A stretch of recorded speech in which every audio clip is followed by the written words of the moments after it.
Okay, I'm just going to do this threading tutorial of my Juki DU1181N. There's so many tutorials out there on how to thread this machine, but they're all different. People thread it in a different way, like the bit at the top here, which I'm not sure is in shot.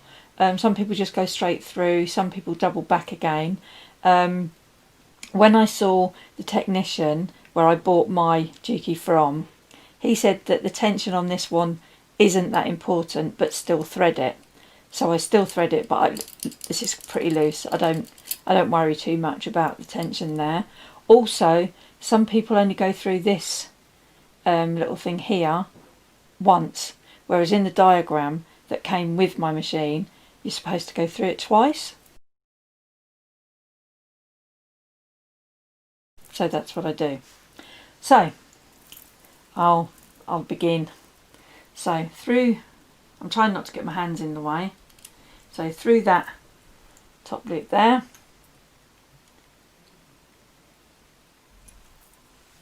through the discs,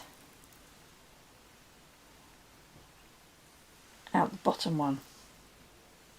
Okay, and then this is where the threading sometimes differs. So once you've done the upper part, we come onto this area, and this is where most of the problems arise. This little hook here, you actually, well, it shows you in the diagram to go through that twice. And I know that lots of people don't go through that twice, but you know, if it works. So basically, we go through this little hook here. Then the tension discs, you either want to have the foot raised via the thing on the back, or use your knee lift to loosen the tension discs. So around the tension discs, and I try to give it a little floss so that you know that it's right in there properly. If it's not seated in there properly, you're going to get loads of problems. And if it's not seated in there properly, you're going to be trying loads of different things, changing the tension, and you're just not going to get it settled right. And then there's this little take-up spring here, so you go around that, underneath this silver hook, and then that's when you go back through that original one there that we went through. Okay, I'm just going to cut some of this thread off again. Okay, so then we've got a lever which is up here, which I don't think is quite on camera. We go through that, through the one on the side, and then around this one. Some people thread it through, I tend to just wrap it through. Okay, then this one here, I don't know if you can see, instead of having the thread coming out of my fingers straight like this, I tend to angle it down like that, and it makes it much easier to get through that last little hook there. And then thread your needle as you usually would.